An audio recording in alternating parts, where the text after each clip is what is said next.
Okay, nowadays, everybody is a political strategist. Yes, I know, Anybody right? and everybody. So what do we call you? Let's start with that. Actually, thank you for asking that to start with. No, I have never claimed to be a political analyst. For some reason, media has always put that runner under my name. It's the easiest thing It is, for the right? public to understand. That's I why. speak about politics, yes, of course, that's part and parcel of my job. But I'm actually a campaign strategist. Yun. And when I go on guestings or if I'm interviewed, I always make that distinction when I can. Pero syempre may mga loose na lumalabas political analyst, and of course social media is the wild west. So parang I've been lumped together with I know. these political analysts. I am not. I am So in no the- way, shape, or form qualified to analyze. That kind of answers my second question is what is it exactly that you do? But you might want to add to that.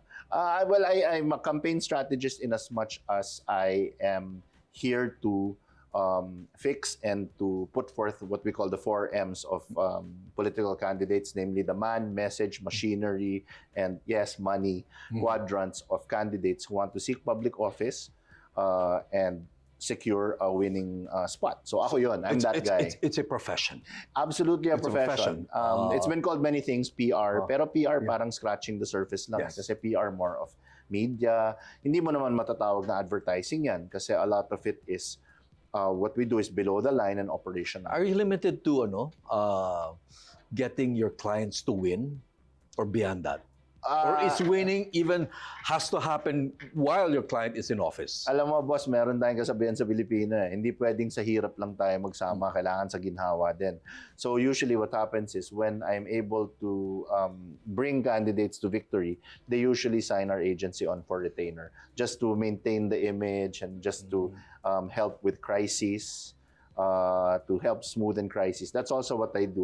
Also part of my living, by the way. I'm a crisis control specialist. So safe to say that most of your clients are those people in trouble. I mean, at the outset, let's say, and gano'n. alam mo, Kasi sabi nila, if malakas ka naman na kandidato, I don't need Alan Herman. Absolutely. Di ba? May ganun Absolutely. Well, alam mo, I'll unpack your question. Una, most of my clients are people who get in trouble. Sadly, yes. Or at least have a propensity to get in trouble. Or at least have the vulnerability of getting in trouble. So yun yung masama. My wife often teases me, nako, pag nakikita ka ng mga tao, iniisip nila, nako, may gulo or may crisis.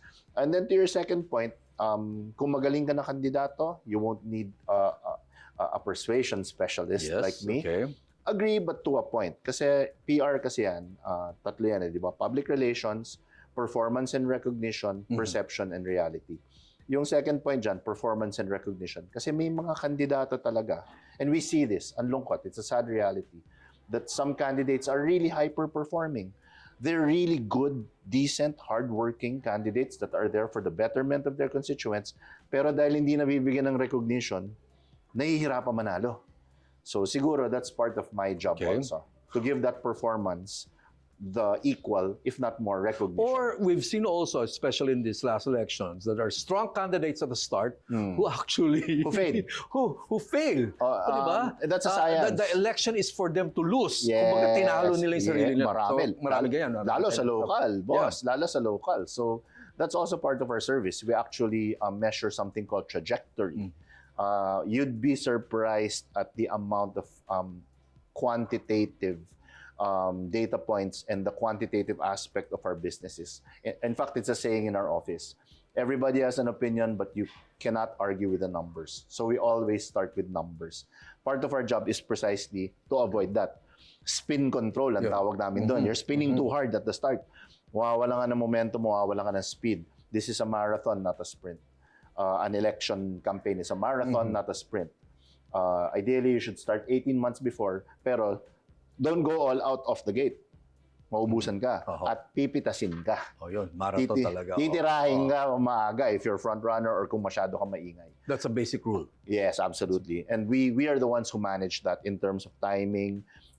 We do floats, meaning to say, let's coast during this period because of pervasiveness, the conversation, nalilihis sa ibang topics. Ngayon, may chance kang lumitaw. Bomba tayo ng PR or bomba tayo ng social media activations. and so on and so forth. Okay, I want to backtrack a bit dun sa kung who is Alan Herman.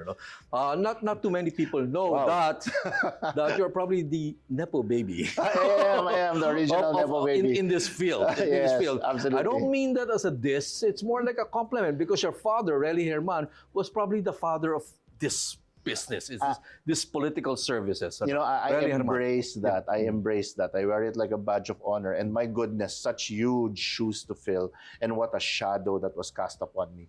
That's why I originally ran from this work. So yes, my father is Relly Herman. He is been called many things, the guru of PR, the inventor of political public relations in The the guy behind Philippines. ERAP. Era Estrada's para sa Win. mahirap, Eruptions, the joke book. Literally, when we said, make a joke book, I thought I was in that meeting in Club Filipino. Akala ko we would be forced out of the meeting. But my dad confidently said, well, binabatikos na rin yung English na... Pinagtatawanan ka, Pinagtatawanan sa na. ERAP. Let's laugh with them. Okay. So he wrote that book, Eruptions, and laughed all the way to Malacanang. Was it a hard? You were there in that room. Was it difficult for your father to get an approval or the go ahead from ERAP? And To for the publish the people in that room, Yeah. it was in Club Filipino and they went around Tinanong yung mga ibang tao, so ang daming ideas, lagyan ng earpiece si presidente, bigyan siya ng doctorate, honorary doctorate, etc., to actually getting an English coach to help him. And finally, when it was my dad's turn to speak, he said, why are you going to fight it? We can turn this weakness into a strength. Embrace. And embrace the charm. And I remember very distinctly President Erap actually pointed at my dad and started nodding and said, yan si Relly, magandang idea yan. I guess that's the first lesson in Authenticity. Yes. Authenticity, di ba? You have to shine through kasi otherwise, ang tawag namin dyan, whiplash. If you're trying to over-PR, if you're trying to project something that you're not, in our discipline, in our company, we actually narrow that down to 3 things: gut candidate, heart candidate, head candidate. Hindi ka pwedeng gut candidate tapos you're going to project yourself or portray yourself as a head candidate. Inauthentic yun. Mawiwiplash ang tao. Hindi ka papatok. So yes, authenticity is key. Okay, you have a sort of formula, in this line of work that you do. Many formulas and many I think- acronyms. Yeah, one of these acronyms I've come across is the 2 C's.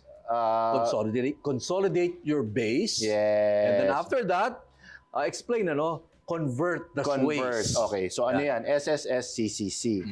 So yung SSS, that is stay, stray, and sway. So for a candidate, you have to look at what your stay votes are. Ano yung actual voter base mo? So for example, I'll use VP Lenny as an example. Just as an example. Yeah. If she runs for national, VP Lenny, 100%, rolling off the couch and making a cup of coffee will get about 14 to 15 million votes. Solid na yan. Kumbaga may base na siya doon. No need to convince, no need anything. You need to consolidate that. Yun yung katapat na C. You need to consolidate that base and mobilize it. Yung next S, sway. Yan yung pinakamahirap. Because the sway votes are, she's alright, she's not okay, I haven't fully made up my mind. Maybe pag si ano ang tumakbo, maybe I'll vote for her. May mga conditionals. So yun ang kailangan mong convince. Yan ang kailangan mo i-convince. The last one, and this is where a lot of politicians fail, yung stray votes, yung mga galit sa'yo, haters gotta Forget hate. about them. Contain them. Contain them. Contain them. You don't need to win them over.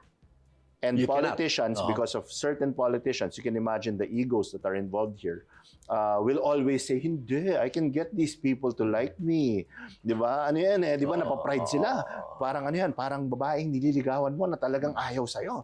Hindi, it will strengthen your resolve. Pag stray vote na yan, huwag mo nang pag-aksaya ng resources, time, etc. I-contain mo na lang, pa-contain mo sila. In local elections, Wag palakihin, di ba? huwag pabotohin. Okay, Oops. kasama yan. Kasama ka sa mga dirty wala tricks. akong sinasabing ginagawa ko Special yun. option, Pero may mga local candidates na 2 days before the election, makikita ninyo, may dalang indelible ink. Pinapataka na yung mga... Para hindi makaboto. Kasi naman, pag binigyan mo, natawa ang ating cameraman, Pag binigyan mo yung tao para bumoto sa'yo, you can never tell if they actually will. Right? That's between him or her and their God. There's really no way to check. So those things Myth yan, happen, myth yan, myth yan. Myth yan. Kasi some local politicians kwento lang sa'yo. will tell you na malalaman namin kung hindi mo kami binoto. Wala, there's no way for them to know, these politicians. Pero pag So, pinatakan mo ng indelible ink, hindi na makakaboto yan. You're sure at least hindi makakaboto Hindi sa kalaban. makakawas. Yes. Sa kalaban. So yan yung kanina. Balita ko, di umano'y, kwento sa akin ng kapitbahay ng dentista ko. Ako wala akong encounter na ganyan. I guess 2022 was a busy year, no? Elections. What was Extremely busy. I heard in an interview that you're happy with your batting average in 2022. I'm happy with my batting average generally, but I'm still seeking my O. In fact, that's a bit of a tongue-in-cheek joke in our office with my team. I'm seeking my O year. Kasi Sorry, wala pa akong I'm not zero. familiar with the Wala pa akong zero. I want an Hindi ka pa election. nabobokya sa election. I want an election na wala akong talo. Okay, that's it. So parati akong so let's say 13-0. Yan, good election sa akin yan. But I've never had that zero, admittedly. Are you gonna give us a number on 2022? Last election, I was 12-3. Okay. May 3 akong talo. So I'm still, You're not gonna tell us those names. I cannot, unfortunately. I cannot. Professional, diba? I'm under NDA, but Non-disclosure. bibigyan ko na lang ngayon ng clue. Yung tatlo that didn't make it, party list yung isa, because the party list elections last midterms was, wow, who knew? Our good friend Ronald Llamas probably wasn't expecting Akbayan to be number one. I know. Siya mismo, but sa tingin ko, nagulat, di ba? So it was one party list. I lost one congressional race. That broke my heart. That really, really, really broke my heart. Because you like the guy. I love the guy. You love the guy. And I believed in the guy. So yun, congressional race, talagang binuhusan lang kami ng pera. Nilibre mo ba yung natalo na yun? We hugged it out. Then we of course did a postmortem. Parati naman akong ganyan eh. All blame is mine. Pero we do of course diagnostics. And then may natalo akong isang mayoralty candidate na probinsya. When do you decide whether to take a client or not? I mean,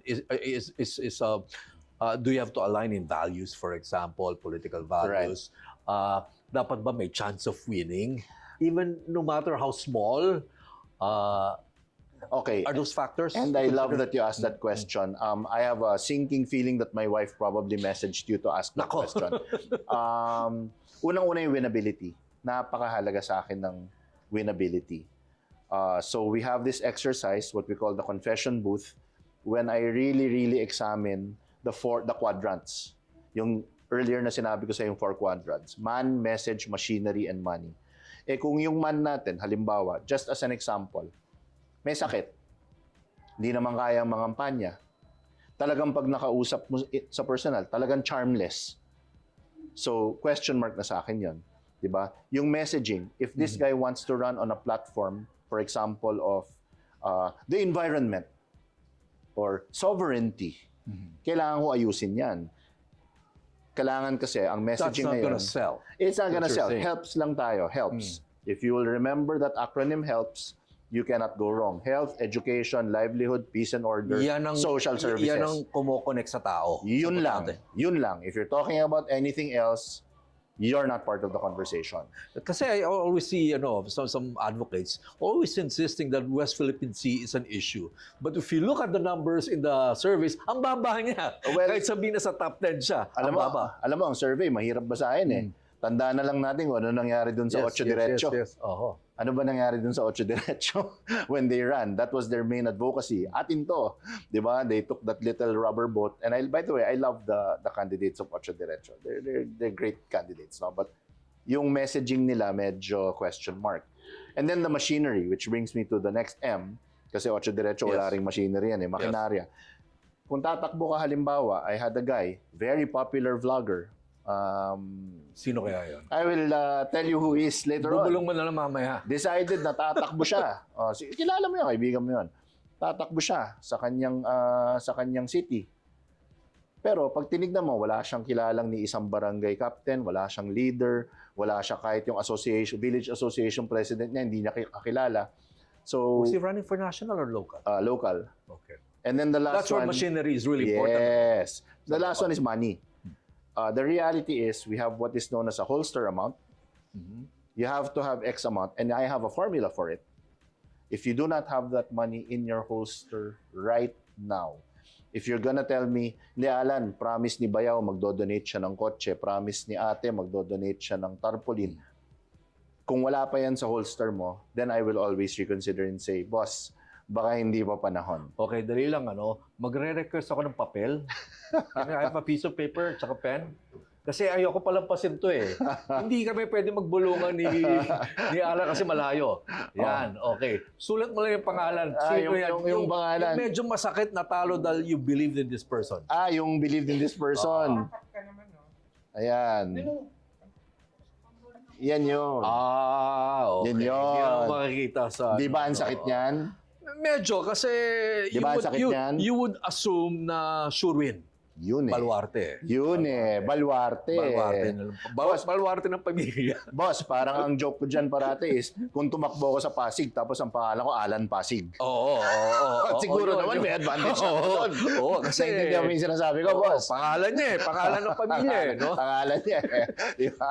Si Alan. Diba? Kung tumakbo Pero alam ako- mo, tiningnan ko to pogi rin at bata yung kalaban eh. Yun ang ano. At talagang Did it, binuhus. was it that? Number was one, that a factor? They decided too late. They decided way too late because they were still deciding sino yung itatakbo. That's one. Very late in the game, siya lumipat dun sa lugar. Kasi yan he would jump between overseas and Manila. So very late in the game siya nagplant ng roots. And number 3, di umano, nakita ko naman, boss. Nakita ko naman with my own two eyes. Talagang bumuhos ang pera ng kalaban. Eh kasi yung kalaban nito... Floodgates. Nakadikit. Nakadikit. Yun. Alam mo na, boss. Oo. Alam mo na. Nakadikit. Nagulat din ako eh. Nakadikit. Naku-curious yung mga viewers natin. May sinasandalang matibay. Matibay, Malakas at boss. matibay. BFF. No? BFF. So, he was your client. Yes, he sure was. But I have to say, because early during the campaign before the elections, I used to see his reels and his TikToks. Yes. And I thought, wow, very personable. Yes. Very charming. Good-looking good-looking guy. And it looked authentic whenever nakikipag-interact siya sa mga ordinaryong tao. Learned the dialect. Yes. Learned the Oo. dialect. So, naging fluent siya dun sa dialect. I was surprised he lost. Yung kalaban niya, hindi marunong doesn't speak the dialect, yung kalaban niya. So, dun ko siya binakbak. So this is machinery. This was all about machinery and and money. money. Yes. Machinery and money. Man message quadrant, lumalabas naman sa surveys namin. Marami rin pera to ba't di gumastos? That, including the Loch Ness Monster, the Bermuda Triangle, Yeti, Bigfoot. Yan ang mga mysteries of the universe. Yan. Maraming pera to Kilala mo. Kilala natin Kilala yan. mo. Kaibigan natin yan. Okay. And anybody else? That broke your heart. Maybe just this guy. Well, in past elections, of course, the one that really broke my heart, and siguro naman kilala nila, I've gone on interviews to talk about it. Siyempre, VP Lenny was a tough heartbreak for me. In 2022. Yeah, but that was just a perfect storm. Okay. Did it surprise you?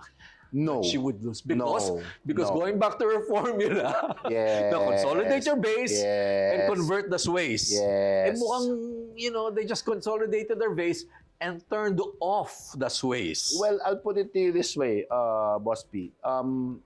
October lang siya nag-announce eh. You think that was it? Literally prior to that, walang ginawang building. You think that was it? I would say that's maybe 40% of the problem. Or was it because this whole campaign, it was so... Let me educate you. Yan ang naging ng kampanya, di ba? Oo. Let me educate you. Dadating ang mga Forbes titas, Yes. tapos bababa sa community, Yes. ang linis nila, di ba, Yes. naka-SUV, tapos let me educate you about our And candidate. these are these are ito kasi yung mga amo ng mga ordinaryo. Yon. So ano yan? Medyo may malakas- Mortal sin yan. Yeah. Because in politics, don't expect your audience to go where you want them to be. Go to where they are. So I was in this same studio when I went on a very, very long, this exact same studio, when I went on a very long rant about this term So it did not Bobotante. it did not surprise you, It did not. the outcome. It did not. My disappointment was born mainly of, sana nag-announce tayo ng January. Sana pinaghandaan natin. Kailan ba nilabas Wasn't yung the rally? mistake that early on, whether they announced too late or too late or too early, was that when they finally announced, they were turning away potential allies. That's one. I remember that. And No? number two, late in the game, what were the most indelible aspects of that campaign? It was really the rallies. The rallies. Yeah, When rallies- people were trying to outdo each other, drone Yeah. shot, palakihan. Yeah. But January lang nilabas yun. Yeah, but the rallies were, I don't know, I'll just be contrarian. to this, Absolutely, ano? no, happy- It's the same people, bunch of titas, moving from one rally to another. So medyo And echo chamber. because they had the means to travel around, to move Yes, around. yes. They were more or less better off Oo. than the massa who were solid Pero- behind. In terms of optics and muscle flexing, what we Mm. call muscle flexing, ang tindi nun when you'd scroll through your Facebook page and you'd see Impressive. just huge rallies. That Right. counters traditional machinery. But aren't you fooling yourself when in fact it's the same people? In But all if those I had rallies? started that, if they had You think started so? that, it could have probably gained a better mass. Okay, And okay. kung talo man, I'll give you that.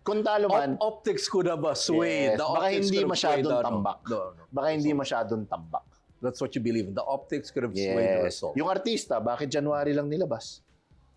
Di ba? January lang sila lumabas. But anyway, hindsight is yeah, always yeah. 2020. Yes. So how much of this is science and how much of this is gut? That is I know you have basic principles in that. Fantastic question. You'd be surprised. Kasi ang ano namin is numbers to narrative. So we always start with numbers. So if we're gonna put a percentage on it, maybe I would say easily 60 to 70% numbers, 30% na lang yung gut. Kasi always, the idea is to get the raw data, classify it, read it, and storyfy it. Always. That's the rule. In any narrative that you're building for a politician, it has to start with data. Otherwise, inauthentic. Otherwise, walang tinamaan. Hindi kumabit. That's getting the data is an easy part now with a wealth of with technology, yes, social media, and all that. You have Everything's being listening mined. tools. Yes. Right? Analyzing is another matter. Analyzing is another matter. So that's why we don't skip that. We don't skip the compartmentalizing part. It's you get data, then you compartmentalize it. Ito yung data ni PP. Ito ang mga bumoto sa kanya. Compartmentalize mo muna. Ilan dyan ang senior? Ilan dyan ang babae? Ilan dyan ang may trabaho? Ilan dyan ang ano? Then you start reading it and you say, bakit patok na patok siya sa seniors? Okay. And then they see, because they see him as a reliable guy, parang ideal son-in-law, ganyan. So where are we? Looking at the data you're seeing from social media listening tools, no? Yes. Where is the Filipino electorate right now, and where are they headed in 2028 in the next election cycle? Wow, I'll speak from my heart. Maybe I'll start with a more emotional answer to that and maybe back it up with a little data. Yeah. But from what we're seeing, the last elections, we're not at the corner yet, but we can see the corner. We're transitioning between an electorate that used to be only purely DEAN, D-E-A-N, delight, entertain, amuse, and make noise. Yan ang botanteng Pilipino dati. DEAN voters. Sino yung magaling kumanta? Sino yung nakakatawa? Sino yung kwela? Yun ang boboto nila. We are slowly seeing the transition between a DEAN voter to a more substance and ramdam voter. We call it ramdam. Kasi dati, ang botanteng Pilipino, naririnig, nakikita, nakakasama sa kasiyahan, iboboto ko na. Ngayon, kailangan maramdaman ko na kung ano yung epekto nito sa buhay ko, what he or she is doing for me, and how my lives are being uplifted. Before, we were so far away from that corner. We were so far away from that bend. 2022, it started with local. In short, you're optimistic. I am. I am. more quality candidates. Absolutely. winners in the I mean, next we election. see the likes of Heidi Mendoza, who spent less, they're always banding about that she spent 2 million. Okay. Actually, less than that. More votes than Willie Okay. Revillame. Let's talk about the 2022 elections. channel niyo pa naman. Marami, Akbayan got 3 seats, a bigger haul of votes than we've seen for a party list before in the past. Heidi Mendoza did better than Willie Revillame and all that. Mama Aquino and Kiko topped it. And then, yung mga akala mong sure win na Okay. more on the entertainment side, hindi Okay. nakapasok. What I want to ask is this. Those results, hindi kaya they're a result, not so much na believe sila sa mga tao nito, pero it's a protest vote dun sa incumbent. Wow, the hot seat. Because I remember during midterm elections during Gloria Arroyo's time, Yes. where her popularity satisfaction rating was, I think, negative double digit. Yes. Okay? And it was an election where a senator, Antonio Trillanes, who was in jail. won. Won, overwhelmingly. But since then, we've never really seen Trillanes fare well in elections. Yes. That was seen as a protest vote. Yes, because midterm elections, and I'm glad you Yeah. brought up PGMA, no? Midterm elections, I know it's a trope, it's such a cliche, but there are always a referendum on the current administration. What people are forgetting, often forget is, tignan ninyo yung historical data. During GMA's time, when she was being called the kiss of death, yung approval rating niya nun, BBM had even lower approval rating coming into to the midterm elections. So yung kanyang uniteam candidates did not fare as well. And even the ones who won from that slate are not fully formed BBM candidates. Sino ba mga nanalo, di ba? Hindi sila fully formed BBM. You're talking about the likes of Senator Amy, who was more Duterte than she was a Marcos. You're talking about the Tulfos na hindi naman na they're their own political brand. Hindi sila umaangkla din sa Marcos brand. So yes, absolutely, protest votes are real. Protest votes are real. On the more perhaps controversial part, without naming names but being deathly obvious, siguro kaya may mga artista rin na hindi nanalo kasi nakita siguro ng taong bayan yung artistang binoto nila in the previous Hindi elections. Hindi nag-deliver. So medyo na ano sila doon, napaso sila doon, na kuryente. So may factor din na ganun. Okay. Let's talk about this president, this man in Malacanang right now. All right. Okay. He has seen 5 PCO secretaries. Okay. Yeah. Not very good Okay. optics right there, right? Right. Are you seeing some improvement in the way the image of the president Is being conveyed? Yes and no, unfortunately. Wow, such a safe answer if you think about it. I went right down the middle. Yes, in the sense that the president now seems to be a little more fearless. Like they always say, siya yung nag-expose nitong nitong whole flood control mess. That's the yes part. And he's more seen. Nakikita na siya ngayon. Visibility niya. And for his early in his administration, whenever you'd see the president, he'd always be in the podium, in his barong or his shirt jack. Contrast that with VP Inday Sara. Whenever you see her, she's in her t-shirt, she's in her jeans, if not barefoot, in sneakers, may kasamang tao. So clear contrast. It was very yun.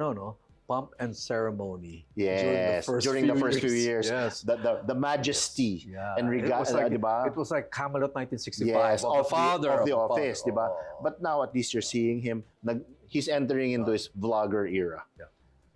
That's the yes part. The no part is he's might be overdoing it a little bit with this vlogging thing, with these updates. Kasi a lot of those updates, medyo micro. Lahat na lang binapatulan. May mga ibang bagay na, and that's a job of the PCO. Would you handle him the same way? Kasi there's such a thing still, especially social media plays a very a big part in influencing the way people Yes, think. of course. What we find is yung mga tao ngayon, they can spot some Inauthenticity a mile away, right? So yung mga senador na biglang nagluto, not to hit anybody, di ba? Nung na-controversiya, biglang nilalaro yung mga aso, tapos nagluluto sa kusina, they spot that a mile away. Yeah. I would temper it. Temper it. Hindi The lahat way he's ng- doing it right now needs to be tempered. Absolutely, that's one. Okay. Number two, this whole going to the huge elephant in the room. Maybe not an elephant, maybe a woolly mammoth. This whole flood control mess, I think that was just really odd. The way the communications aspect of that was not pre-planned, directed. Thought through. Yes. I think that's what you're and trying to say. navigated from the very beginning. Kung alam mo naman na sasabihin yun ng presidente sa SONA, and that was going to be the highlight moment of the entire We're talking State of about Nation yung address. mahiya naman kayo. Mahiya naman kayo. Sana naman plinat ninyo yun. Saan papunta? Saan papunta? No ending. What are the message anchors? You should have done your essence messaging. Purpose, function, why did we do this? What is the differentiator? Why is this message different from the others? What is the source of authority of this message? You know, your basic pillars to navigate this whole mahiya naman kayo thing. And look at where we are now. Wala na, hindi na nga Hydra to, Boss P eh. Hindi na to Hydra. Ano na to, maybe 5 Hydras na to. Pag pinutol mo yung isang ulo, 10 na lalabas. It's just evolved or devolved. Depends on which. What do you think he needs to do? I think they're in as much as that's concerned, I think they're doing the right thing by saying we've done our job. It's now with the ombudsman. Okay. It's now with the ombudsman. Once cases have been filed, wala na kami dyan. Hindi kami pwedeng makialam dyan. Bawal na kami makialam. Kailangan lang ng improved information and education campaign na pag napasa na yun, wala Kaso na yun. problema, Alan, sinabi niya na may makukulong sa Pasko eh. may magpapasko sa kulungan. May hindi masaya ang Pasko. Oo. Of course, and don't get me wrong, Yusek Claire and I we get along fine. I love her. I think she likes me. But hindi nakakatulong yung sinasabi ngayon ni Yusek Claire na no, he was referring to the Discayas when he said that. She's gone on a media kabuhayan tour repeating that line, di ba? Hindi, nung sinabi niya yon, Diskaya ang ibig niyang sabihin. At nakulong naman yung mga Diskaya. Inauthentic yan sa Pilipino. Okay. Kahit na sino, pag sinabi mong Would you have recommended another line? I would have said Yes. tumagal ang proseso, nandyan na tayo, pero we are still determined to push this. I would be yung 4R rule, di ba? I would do regret first, sayang, hindi namin nagawa, responsibility and reassurance, pero hindi namin titigilan yan. And then I would have said something maybe not quirky, but something like, tignan natin, baka sa Three Kings. At kung hindi man natin mahabol sa Three Kings, sana sa Valentine's, basag na ang puso ng mga tiwaling yan. I would have done that. You would have done that. Personally. Okay. Meaning to say, yung regret first, you think papatawarin siya ng tao kung umamin siya na... Alam mo, boy, si Ombudsman Boying says that in interviews, humihingi po kami ng pasyensya kung nababagalan man ang ating mga kababayan sa takbo. Kailangan ho namin itong gawin ng tama. Hindi pwede kaming padalos-dalos. Hindi kami pwedeng magmadali. That for you would have been a better line. Yes, because Sec Boying is saying this and it's actually ticking very well in our quick sentiment scan. Okay. 2028. Let's talk about some personalities naman, ano? Okay. Are there certain personalities, Right. okay, that excite you? That doesn't mean to say you're for them. Right. Pero people we need to start watching for 2028. Well, Okay? syempre, Consequential people. obvious answer yan, di ba? Oo. For me, at least, obvious answer yan. Say natin. You're talking about the Vico Sotos of the world, di He's ba? not yet ready to run. He's not yet ready Okay. to run, but he excites me. Kasi Okay. yan ang He- poster boy for His now. term ends, right? His term ends. So he cannot has run to go again. somewhere. Yes. Well, he's made pronouncements that he wants to go back to school. Okay. Very close to if not equally excited, I have to think of Mayor Joy Belmonte, who's also on her last term. San tatalon si Mayor Joy? Na-excite ako dyan. Kasi Mayor Joy is the antithesis of a politician. Antithesis yan ng trapo. Can She's we all about work. Can we disclose that you were instrumental in turning around her from that early pandemic, right? When she was really bashed and all that. Well, I think Can we disclose that? That's the worst kept secret in the whole Philippines. Okay. So yeah, when I How did you do that? How did you accomplish that? well, first ano lang yan, ang unang 4 hours din. Regret, which is, kasi at that time she was being bashed for a lot of missteps that happened during the pandemic. Early. Nagbigay siya ng enough. bags with Joy Para sa Bayan, and then she had that unfortunate social media rant where she was very emotional, and then so regret muna. This is not the kind of leader he deserved. She wrote a very heartfelt Did you write that? apology. I helped. Okay. I helped, but this is the heart of Mayor Joy. My goodness, Mayor Joy has more intelligence in her pinky than I have in my entire body. Sobra akong saludo kay Okay. Mayor Joy. And then the next is responsibility and reassurance. You deserve a better leader. I'm gonna give it to you. And then restitution and reform. Was it hard for you to convince her to take those routes to ano? Absolutely not. And Mayor Joy, if you're watching, I in her office, I gave her a list of 10 things. I said, For example, Ito, isa-isayin natin. Ito, Mayor Joy, 10 things na hinihingi ko para maayos natin to. First is bunker mode. Let's just keep quiet for a while. Let's let the mud dry, is what we call it in our discipline. Let the mud dry. Of course, Mayor Joy, tatanggalan ka namin ng social media accounts, ha? Huwag ka munang... Wag silence. Hindi, tsaka wala na siyang social Okay. media accounts. Wala na. Of course, I agree. I am too emotional. I take the job personally. My constituents. Too transparent. I guess yun ang problema. Diba? And then we went down the list. Lahat, check. And then I said, you can veto 2 things here. Anong pinili in this niya? list. Sabi niya, okay. Tinignan niya, I'm not gonna tie my hair. Yun. Magpupusod. Ponytail. Okay. Kasi ang... Why did you recommend that? Why was that in your list? Because for a woman, when a woman gets to work, the first thing she does is she ties her hair. Okay. It's like a man folding So his you sleeves. wanted to show like ready Because to work. that's who Mayor working Joy woman. is. Okay. That's who Mayor Joy is. But ayaw niya.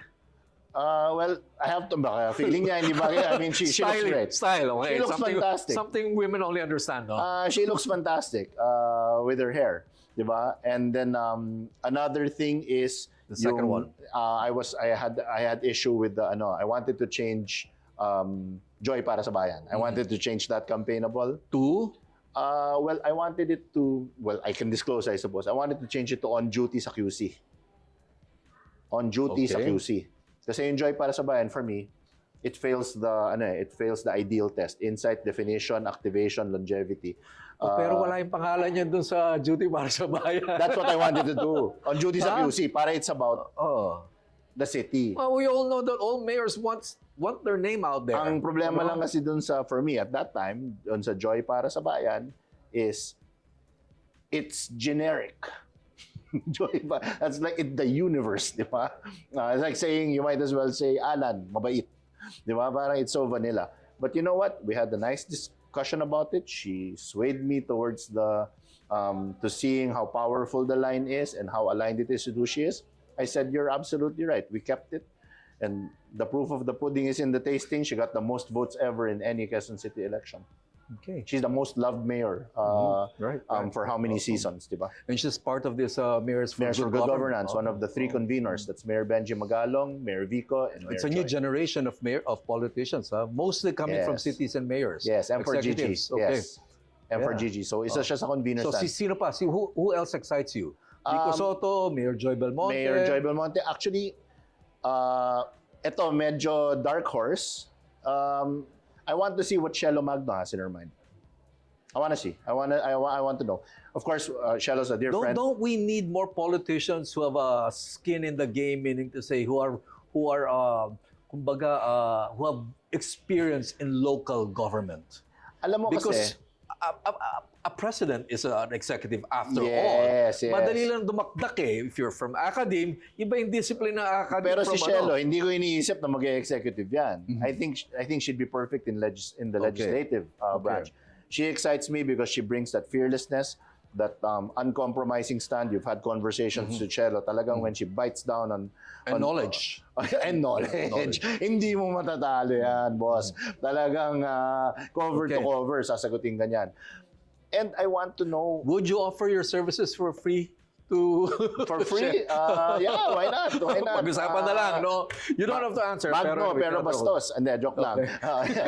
Yan yung campaignable ko sa kanya eh, Magno. By the way, I'm the one who labeled her the silent assassin. The smiling assassin. Ako yun. I'm the one who called her the Bakit smiling. assassin kasi parang... Oh, pag pinuntirya ka ni, she'll tear you down Sapulga. while smiling. So, if I'm being honest, I'm curious, maybe not excited. I want to see, ito medyo generic to, no? Medyo more institutional yung sagot ko. I want to see kung sinong i-field ng admin. Kasi right now, there's talk of John Vic, Sec John Vic, a good friend also, pero parang hindi ko nakikita sa totoo lang, to go for 01, to go for president, baka not yet time. Are they going to co-opt? Are they going to get a candidate Somebody from the outside, yellows or from the pinks and try to hand in glove that? I don't know. That's what also I want to see. Our friend Ronald Llamas thinks they need to look outside. Absolutely. Do you 100%. think so too? I absolutely 100%. There's nobody within the immediate And by the way, I just like line to of the go. I administration. just like to go on record that I don't agree with Ronald Llamas many times. No? Okay. On this point, but for some miraculous reason, I'm agreeing with Ronald Llamas, who is a disagreeable person. By the way, joke lang.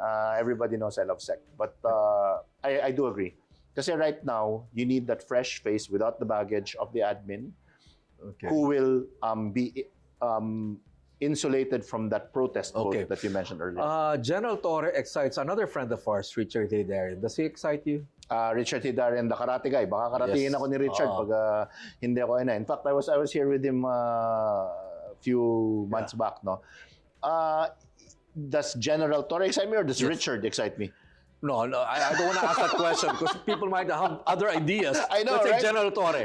Richard Because excites it's clearly political. Yeah, Richard excites me as much as a stick of gum excites me. Joke lang, brother. But General Torre does excite me in a sense that I want to see kung paano siya babakbakin ng Greens.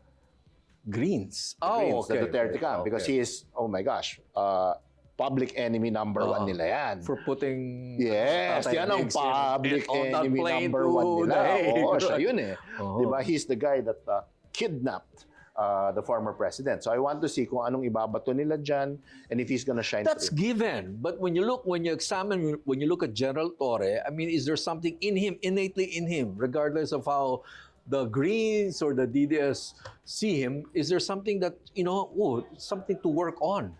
No, I'll tell you. Every week, I'm with Ronald Llamas, and we talk with various guests, politicians, etc. It was only General Torre that while we were crossing the street, people were stopping their cars, beeping their horns, clapping. When we entered the building, yung mga second, third floor, palakpakan. So apparently he has mass appeal. And by the way, brilliant naman kasi yung magaling din si General Torre maglaro. That boxing thing, for example, for me, was pure genius. When he turned that whole boxing thing around and turned it into a charity event, I thought that was pure genius. So another head scratcher from the admin, ba't nila tinanggal? Well, I'm sure there's something Another head scratcher in there that we don't know. above our pay grade. 7 levels above our pay grade. But they're bringing him back in some form, in some way. So Excited they ako dyan. recognize that. And then Diba? there are the loose cannons. I want to see if the loose... sorry. Did I just say loose cannon? I did, right? Kaibigan ko naman, the likes of Combing, Guanzon, tatakbo daw. Tignan natin. I want to see if Kiko Barsaga, Meow Meow, will parlay his notoriety into... Okay, a lot of people from one side of the political fence dismiss him as a crackpot. Do you share that, that view of... Personally, first... Let's not talk about his politics, okay? Yeah, full disclaimer. Personally, I've never met him. But personally, I am fatigued by him. Nagkaka-fatigue ako because for me, one-trick pony siya. Hindi ka ba biased lang? Because he is identified with one side of the political divide. Maaari, but I don't like performative politics. And that's wow, really mysterious and shocking coming from me siguro. PR guy, yeah, right. Ayaw ng performative. Ayaw ng performative. Pero ito, performative na OA na eh. Ang gusto ko kasi, mag-transition na yung Filipino electorate. Gusto ko wag na yung Aren't we being too old? kamyaw-myaw. Sorry, no, aren't we being too old? Kasi baka hindi natin naiintindihan yung Gen Z. Yung Gen Matanda na tayo. evidently they love him, di ba? Oo. Evidently the Gen Zs are ano. But this is also the same electorate that made Bam Aquino come out in the top 5. This is also the same electorate that did not vote for the traditional entertainers and showbiz people. And these are also the same electorate that did not, ang daming nabaklas na Oo. political dynasty locally. Yung, as you were saying earlier, unbeatable na baklas. Gen Z sa tingin ko played a part in that. So I'm hoping that dark side of the force versus the force, sana magkaroon ng balance and the right side comes out.